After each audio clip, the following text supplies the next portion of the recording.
Greetings.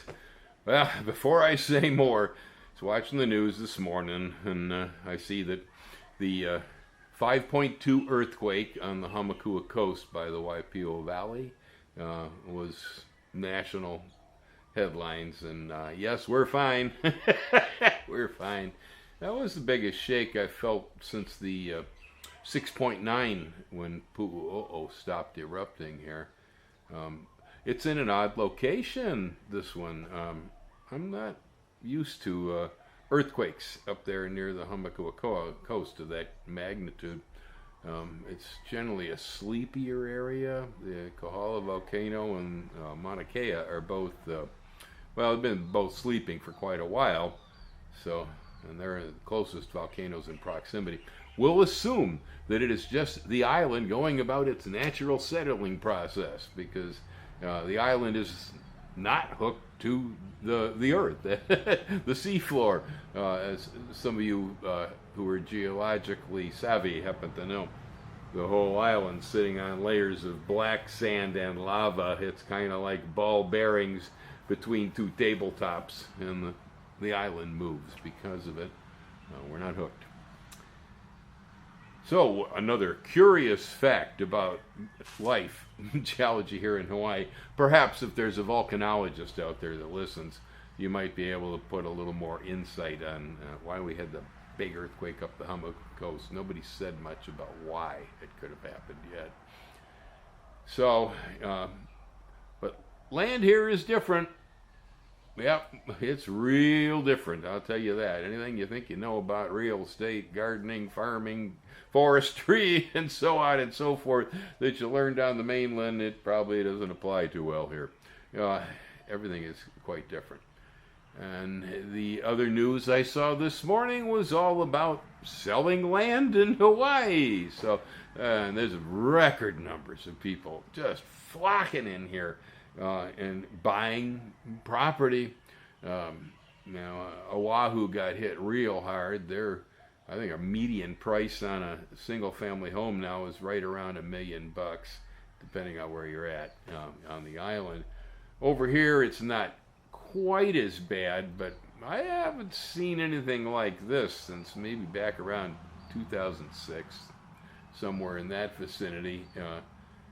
2008 kind of kicked the teeth out of the big island real estate market, particularly this side here, and everything slowed down. It really slowed down. Well, it's picking up again.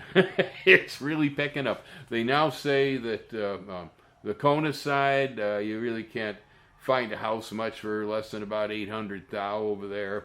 The Hilo side, and that's special. That's where we're at. They're saying median price is around 400 grand for a house. Of course, this is a side where it rains all the time, that most of the tourists don't want to be. I have spotted a few homes right here in this area directly across the street from me, selling for over $1 million, 1.5, $1.2 million. They're nicer houses on a little bigger acreage than what I've got, like 20-acre parcels, but they're across the street. So we got $1 million homes right even here in the neighborhood now. It's gone crazy. Hilo has, like I say, the median price at 400 thou, but Puna set a record. We are now outselling vacant parcels of land here. We're outselling the rest of the state in Puna as far as how many vacant parcels have been sold, and I think we're even breaking our own records as far as how many parcels are being sold here. The median on that is closer to $30,000, and that's the main reason it's happening. There seems to be a tremendous interest in purchasing real estate in Hawaii suddenly again. There could be a lot of different reasons. I won't even go about surmising. You all can figure out why that might be, but it's happening. Back around 2006, this place was busy with the sound of saws and hammers. They were building on spec all over this area. So there were so many houses being put up that didn't even have owners yet, because they were speculating the market was that hot. Well, then 2008 hit. There was a whole lot of saws for sale on Craigslist. A lot of carpenters went home. Market really sank. And, well, I'm not hearing the hammers yet. But what I am hearing and seeing is land ripping. I'm seeing caterpillars, excavators, truckloads full of rocks, truckloads full of cinders. I'm hearing forests being cut down all around me. There isn't a lot of actual construction per se. I'm told that there isn't a drop of concrete left anywhere on the island as of last week. I don't know what's going on at the moment, but I did hear that. Whether it's true or not, it was Coconut Telegraph. A lot of things are running out, that's for sure. But I do know that the price of materials, you all know that. The price of materials has gone sky high during this COVID thing. Lumber and everything it takes to build a house. It will probably come down eventually again, and I think a lot of folks probably will be waiting for that crossover line between interest rates and material costs. And then I think we'll start to hear saws and hammers again unless something awful happens. And each and every one of the districts here on the Big Island has a different character.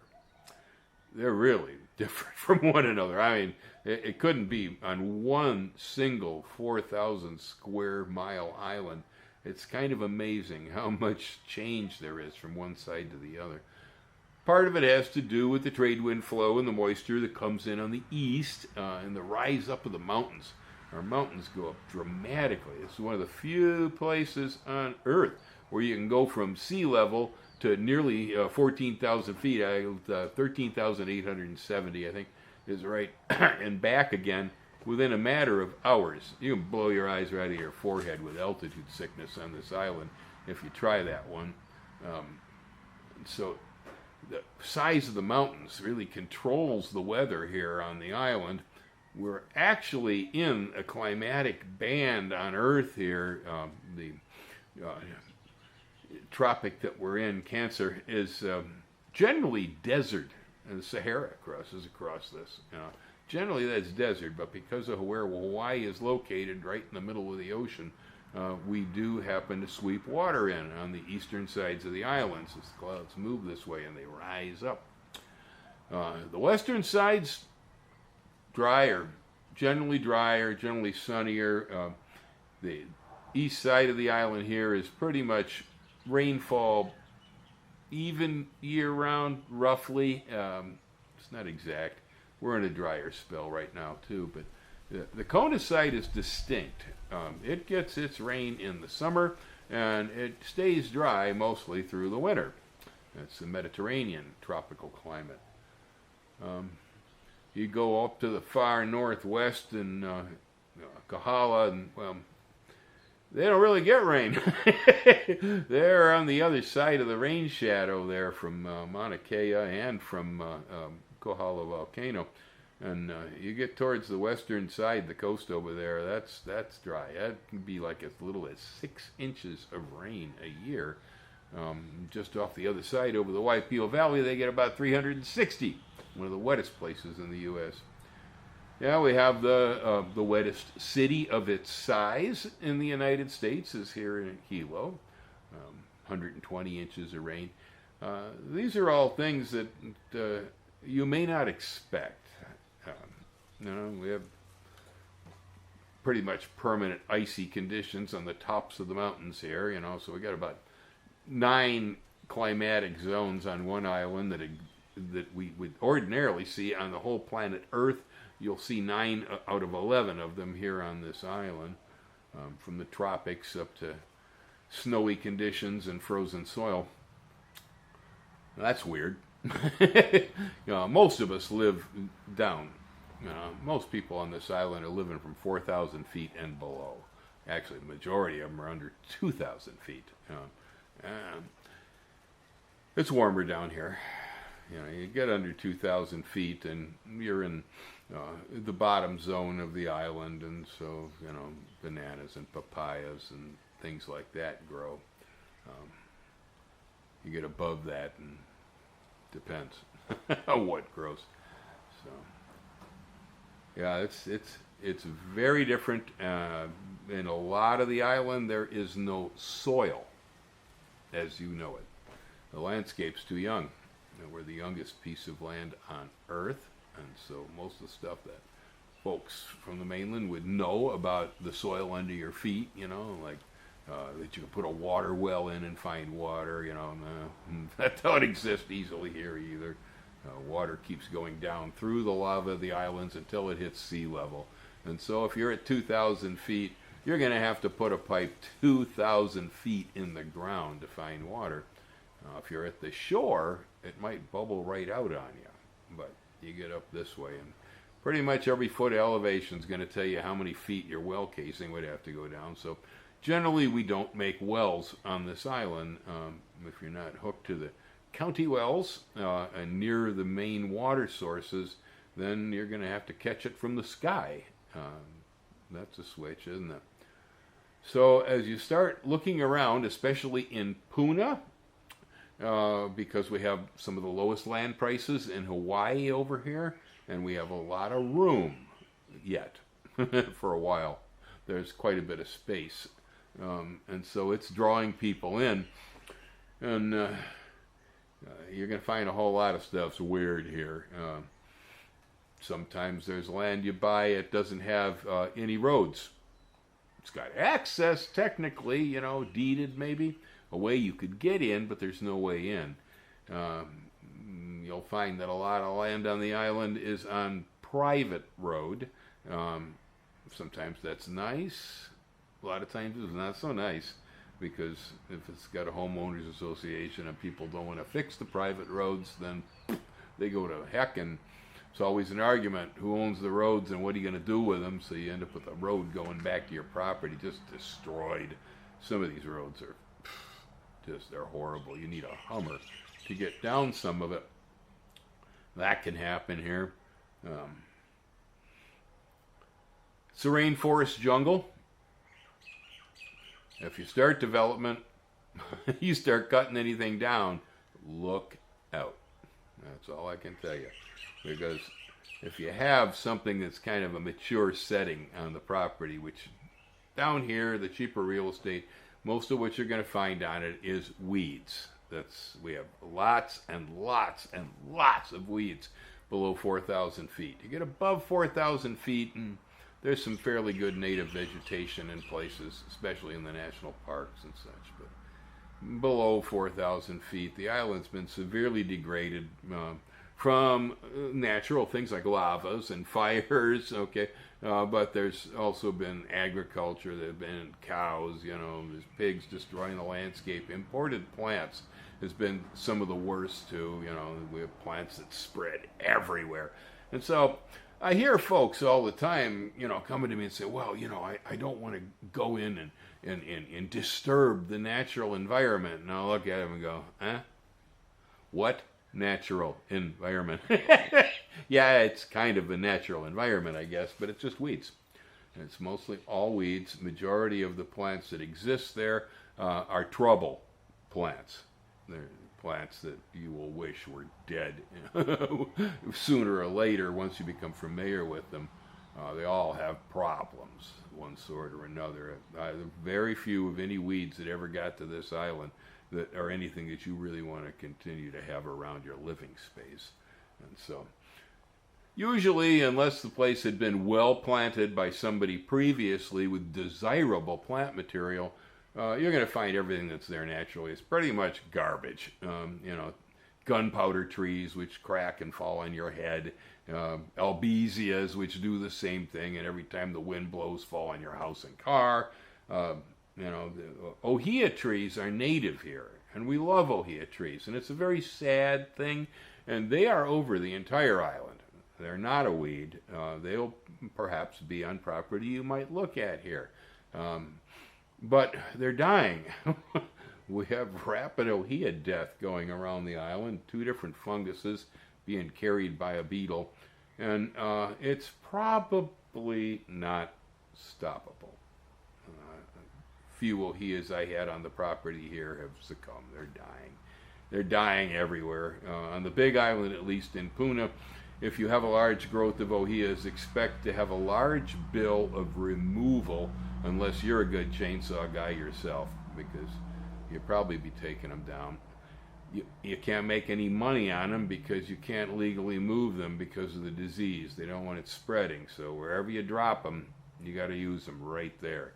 Either grind them for compost, saw them on the site and use them there. Use them for a post or something else. But you can't sell the wood, for firewood or move it around or do anything with it once the trees die. These are all things you may not be aware of, so if you're looking at vegetation on a property and you're not familiar with the plants that you see there, and some of them might look pretty neat.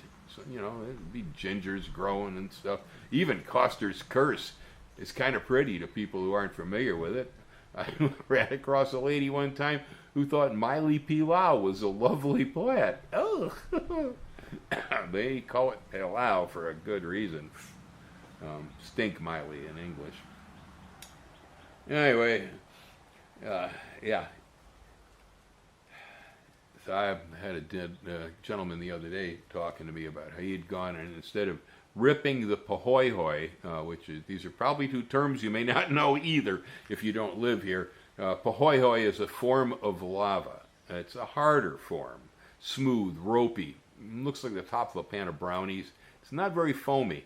It's not the hardest stuff because I got the blue rock, more basalt type stuff. That's really hard and dense. Pahoehoe is pretty hard and dense. And then you got a'a. Gets the name because Hawaiians walked around in bare feet, and when you get on a bunch of a'a, you usually and the geologists took that term. A lot of our lava terms are all come out of the Hawaiian language. So the a'a is foamy. It's full of air. It actually makes a pretty decent substrate. Yeah, you can grow on it. You can grow okay on a'a. But it still really requires being fractured. Pahoehoe has to be fractured, which means you go in with a huge caterpillar that's got rippers on the back, and they sink it into that lava, and they pull, and they break it so that they open cracks and vents in the lava. Then you send a guy in and you grate it, okay, because the ripping will have busted things up, and the land was probably irregular to begin with. So once it's ripped, then you got to go ahead and get in there and smooth it out and start adding a surface to it that you can work with and plant in. And so, most people will use cinder to prepare a site. Once it's been ripped and graded, then they spread cinders across and grade that out. And now you have a surface that you can actually go out and, put some grass seed in or stick a plant into or something on that order. Definitely, I highly recommend ripping the lava, and which that means that if you have vegetation that's already existing on the property, it means you're going to cut or bulldoze down everything that was there pretty much. By and large, that's what's going to happen if you're going to try to repair a site. Now, if you happen to have soil, which there is soil, we're on soil here, and parts of the island do have really decent volcanic ash soils. You don't find a lot of them in Puna, but they do exist here. We have, hundreds, probably thousands of acres of it right here. It's in odd places, though. Most of the good soil is not down in the lower areas towards the coast. The majority of it is higher up the mountain. There's good soil in Volcano at 4,000 feet. Glenwood, it's got a lot of soil up there at 2,000. It also rains about 200 inches a year, so it has problems too. We have soil down here in Mountain View. It may be a better setting as far as the rainfall isn't quite as much as higher up the mountains here. It's not quite as cool, but there is soil. So you can do some farming around here. It's easier to prepare land and so on right here. But around the corner from me, it's probably one of the hardest places to prepare land. The Kapua farm lots, for instance, just down the road here. Boy, that's some hard rock. I mean, you don't own a rototiller in there. You own a full-scale, Komatsu excavator or something. It's very hard, very hard. Eden Rock down around the corner here, also very hard. There is a desirable aspect, to purchasing real estate in Puna. It's the reason that we're booming. We have a lot of it for sale, and a lot of it's pretty cheap, median price, right around 30 grand. People are spending on vacant land here. That's peanuts, really. But the land that I'm living on costs a whole lot more than that. Okay, and so the more you pay, the better the quality and better the placement. Remember, it's all about location. Oh, God, I don't know how many times I have to say that to people. The house could be decrepit, full of termites. If it's cheap enough, hey, knock it down, whatever. Buildings are redoable. You cannot change a location. Once you set yourself down someplace and start working it, you're stuck with it. And whatever the problems were associated with that location, you're going to be stuck with for the rest of your life or for the rest of the time you own the property. Location is the key thing. Price is somewhere down that list. And so I'm suggesting, as I always do, people coming here thinking about purchasing, make a list of parameters. Put that stuff down on paper so you can actually look at it and say, I need this, I want to have this, I might live without that, and so on, and rank it in a hierarchy. And I highly recommend you put price somewhere in the top half. In other words, don't start the list by price. It's a lot of times people look at it and the first thing that they're going to filter through is cheapest price. Well, you're going to get the worst land. It's the worst place to live. I don't even want to go into all the problems associated with the cheapest stuff, but there's a lot of them. And so you want to stay from the midline in pricing in the area and up. Definitely. As you start buying the higher priced real estate in Puna, you get some pretty good properties. There are some beautiful properties here. There really are. I like mine a lot. I think it's a great place, and I have never had a regret on this particular piece of property. But I spent way more than many other places right here in this area. Now, they weren't comparable. They weren't. They're landlocked down in the jungle someplace on hard rock. Air circulation is a key issue. You may not think of that.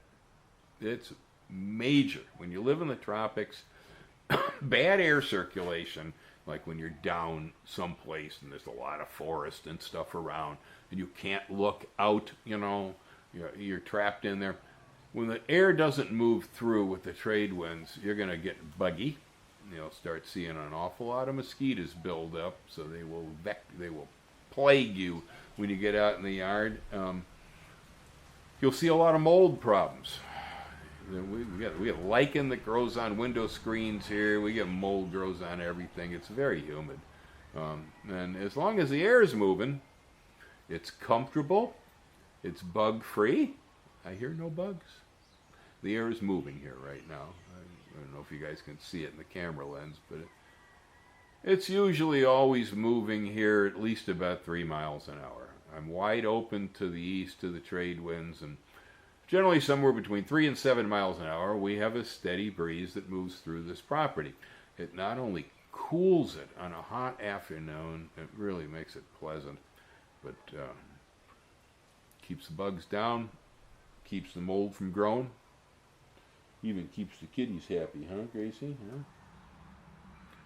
Yeah, I can go on forever about this stuff. It's just, but it's happening. The market's back up. It's booming.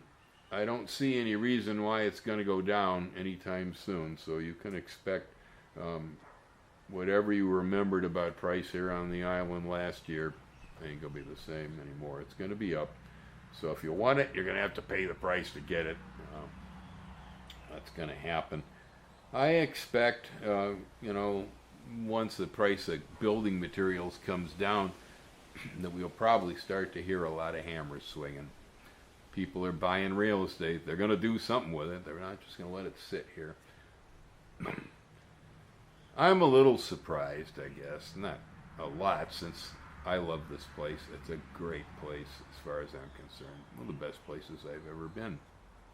I can easily say that about it. But it's not for everyone.